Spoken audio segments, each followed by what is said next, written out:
tayo ngayon sa Lugban, Quezon upang gumawa ng isa sa mga karanasan kagaya ng mga kabataan ngayon na tamang gala sa buhay.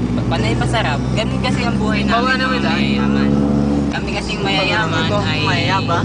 Itong ang camera. Wala, nagalaw yun, parang TV yan eh. Mawawi. ABS-CBN ka ba? Ano? Okay, nandito kasi kami. Nilotok na baba. Tatawa na ng audience eh. Alam nyo, kasi gusto lang naming gumala, magpasarap sa buhay. Hindi na makakahon. Hindi na makakahon. Yan, nag-uusok na. Kasi... Ba't nakataas yung wiper? Ba't tayo bumaba? Ano yan eh, inborn. Inborn. Overtigan na natin to kasi masyadong magabok eh. Nasasangkap ni Ambu lahat. Eh, pasensya na. Nanay mga bundok. Ba't ikaw may wiper ka sa baba? Okay. Inborn.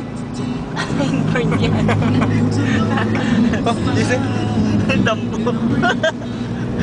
Habang kami ay gumagala at namamasyal, kami nagkwento sa inyo kung ano ba ang meron dito sa Lugban. Ano nga bang meron dito? Ano nga ba ang meron dito? Yun ang magandang tanong. Meron dito, sakyan, tao, yan, madami. Pagyan nyo kasi muna yung sound.